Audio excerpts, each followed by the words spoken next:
அனைவருக்கும் வணக்கம். இராமாயண கதை சொல்லும் 2ஆம் பருவ போட்டி. ஸ்ரீராமர் பாடல். ராகவனே ரமணா ரகுநாதா, ராகவனே ரமணா ரகுநாதா, பார்க்கடல் வாசா ஜானகி நேசா, பார்க்கடல் வாசா ஜானகி நேசா, பாடுகின்றேன் வரம் தா ராகவனே ரமணா ரகுநாதா.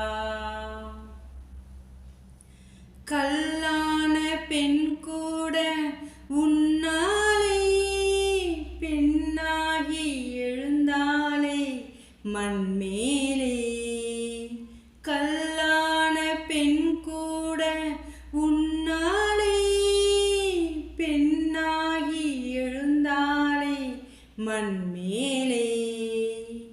ஸ்ரீராமச்சந்திரா ஸ்ரீராமச்சந்திரா தசரத ராமா, ஸ்ரீராமச்சந்திரா தசரத ராமா, ஆனந்தா அன்பைத்தா, ராகவனே ரமணா ரகுநாதா.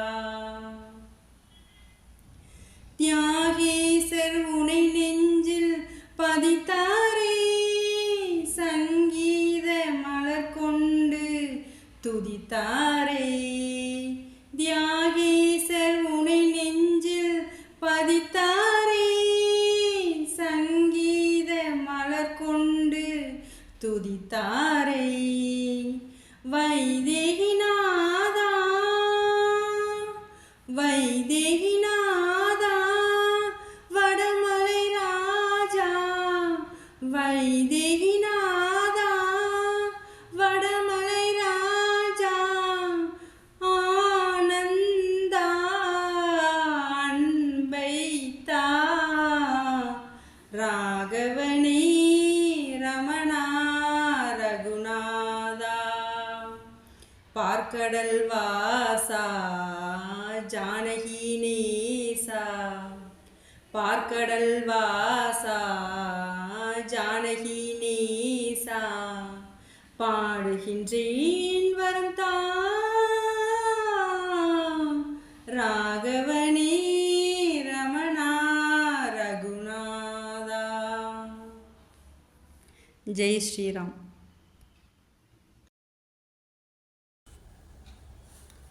அனைவருக்கும் வணக்கம். தலைமுறை தலைமுறையாக நம் மக்கள் படித்தும் கேட்டும் அனுபவித்தும் மன தூய்மை பெற்று வந்த பேரிதிகாசம் இராமாயணம். பண்புகள் மேலோங்கிய இக்காவியத்தின் குணச்சித்திர பாத்திரங்கள் நம்முடைய தீய எண்ணங்களை விலக்கி நாம் சீரும் சிறப்புமிக்க வாழ்வை பெற வழிகாட்டிகளாக உள்ளன. எனவே இக்காவியம் நமது பழமை செல்வமாகவும் பண்பாட்டின் களஞ்சியமாகவும் வழிகாட்டும் கலங்கரை விளக்கமாகவும் ஆன்றோர்களால் போற்றப்பட்டு வந்தது. இதில் அமைந்துள்ள காவிய சுவையை விட வாழ்க்கை நியதிகளை கற்றுத்தரும் உயரிய பண்பே இராமாயணத்தின் முக்கியத்துவத்தை உணர்த்தும். அப்படிப்பட்ட இராமாயணத்தில் தாங்கள் தேர்ந்தெடுத்த சிறப்பான 10 தலைப்புகளில் முதல் தலைப்பான கல்லை பெண்ணாக்கிய திருவடியின் பெருமை தலைப்பை பற்றி இப்போது பார்க்கலாம். ஜெய் ஸ்ரீராம். ஜெய் ஸ்ரீராம்.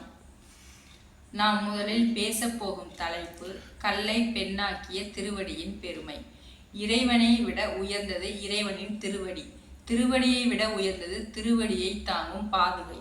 ஆண்டாள் நாச்சியாரும் அன்று இவ்வுலகம் அளந்தாய் அடி போற்றி என்று திருவடியை போற்றி பாடுகின்றார். அடி உதவுவது போல அண்ணன் தம்பி கூட உதவ மாட்டார்கள் என்று சொல்லியது அடி என்பதை இறைவனின் திருவடியை குறிக்கும். திருவள்ளுவரும் பிறவி பெருங்கடல் நீந்துவர் நீந்தார் இறைவன் அடி சேராதார் என்ற குரலிலும் போற்றுகின்றார். ராமர், லக்ஷ்மணர், விஸ்வாமித்திரர் மூவரும் மிதிலையை நோக்கி பயணம் செய்து கொண்டிருந்த போது வழியில் ஒளிவிழந்த ஆசிரமம் ஒன்றை கண்ட ராமர் விஸ்வாமித்திரரை பார்த்து, ஐயனே, இந்த ஆசிரமத்தை பார்த்தால் மிகவும் அழகாகவும் ரம்மியமாகவும் காணப்படுகிறது. ஆனால் மகரிஷிகள் யாரும் வசிப்பதாக தோன்றவில்லை. இதற்கு காரணம் என்ன என்று கேட்டார்.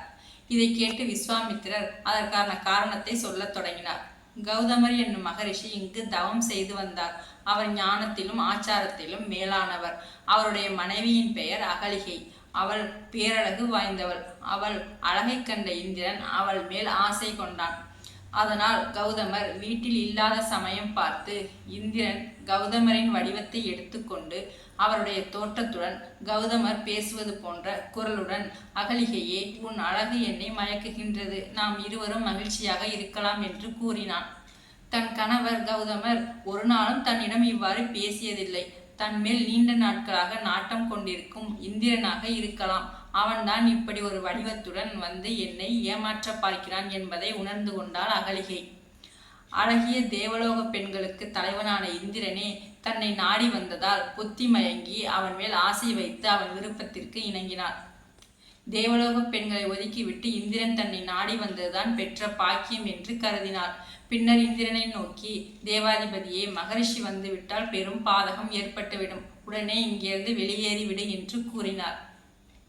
இதை கேட்ட இந்திரன் புன்னகைத்து, தேவர்களுக்கு அதிபதியான தன்னை யாரால் என்ன செய்துவிட முடியும் என்று அகந்தை கொண்டான். கொஞ்சமும் பரபரப்பில்லாமல் நிதானமாக ஆசிரமத்தை விட்டு வெளியே வந்தபொழுது எதிரில் கௌதம மகரிஷி கங்கையில் நீராடி தற்பை சமைத்து முதலியவற்றை எடுத்துக்கொண்டு ஒளிமிக்க உடலுடன் வந்து கொண்டிருந்தார். அவரை கண்டவுடன் இந்திரன் பயந்து உடல் நடுங்கினான். தேவர்களுக்கு அரசனாய் இருந்தும் தன்னுடைய வடிவத்தை எடுத்துக்கொண்டு தவறு செய்துவிட்டு இந்திரன் வருகிறான் என்பதை கௌதம முனிவர் புரிந்து கொண்டார். பேராற்றல் படைத்த அவர் தன்மேல் அளவற்ற கோபம் கொண்டு மூவுலகத்திற்கும் தர்மத்தை போதிக்க வேண்டிய இந்திரனே இத்தகைய தவறான காரியத்தை செய்துவிட்டு வருகிறானே என்று எண்ணிய போது அவருடைய சீற்றம் பன்மடங்காக பெருகியது. அடங்காத கோபத்துடன், இந்திரா, துர்புத்தி பிடித்தவனே, என் வடிவத்தை எடுத்துக்கொண்டு செய்யக்கூடாத காரியத்தை செய்துவிட்டாய். தீய செயலை செய்துவிட்ட நீ உன் ஆண்மைத்தன்மையை இழக்க கடவாய் என்று சாபமிட்டார். பின் அகலிகை இருக்கும் இடத்திற்கு சென்று, கெட்ட நடத்தை உடையவளே, நீ காற்றை தவிர வேறு உணவை உண்ணாமல் சாம்பல் குவியல் மீது புரண்டு பிறர் கண்ணுக்கு தெரியாமல் 1000 ஆண்டுகள் வரையில் கிடப்பாய். பின்னர் லட்சுவாகு வம்சத்து அரசரான ராமர் இங்கு வருவார்.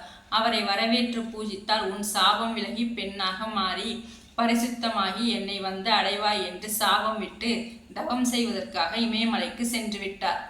அதன் பின் இந்திரன் யாகத்தில் ஆகுதி செய்யப்படும் ஆட்டின் விருணங்கள் மூலம் ஆண் தன்மையை பெற்றான். இக்கதையை கூறி முடித்த விஸ்வாமித்திரர், வாருங்கள், ஆசிரமத்திற்குள் செல்லலாம் என்று கூறி ஆசிரமத்திற்குள் மூவரும் நுழைந்தனர். ராமர் உள்ளே நுழைந்தவுடன் அகலிகை வடிவம் பெற தொடங்கினார். அவர் மாசு நீங்கி மணி போன்று ஒளி பொருந்தியவளானாள். சுத்தமான ஆகாயத்தில் பிரகாசிக்கும் முழு நிலவை போன்று இருந்தார். அவளை கண்டவுடன் ராமலட்சுமணர்கள் அவளுடைய கால்களை தொட்டு வணங்கி தாயாக எண்ணி தொழுதனர். எனவே அகலிகையும் கௌதமருடைய வார்த்தையை நினைவில் வைத்து அவர்களுக்கு அர்க்கியம், பாத்தியம் முதலியவற்றை கொடுத்து அவர்களை உபசரித்தார். ராமர் அகலிகையின் உபசரிப்பை ஏற்றுக்கொண்டார். ஞான பார்வையின் மூலம் ராமர் தன் ஆசிரமத்திற்கு வந்திருக்கும் செய்தியை கௌதம முனிவர் உணர்ந்து உடனே ஆசிரமத்திற்கு திரும்பினார். தம்பதி சமேதராய் கௌதமரும் விஸ்வாமித்திரரும் ராமலட்சுமணர்களை பூஜித்தார். அதன் பிறகு கௌதம முனிவரிடமும் அகலிகையிடமும் விடைபெற்று மூவரும் மிதிலை நோக்கி நடக்கத் தொடங்கினர். இதுவே கல்லை பெண்ணாக்கிய திருவடியின் பெருமையாகும். ஜெய் ஸ்ரீராம்.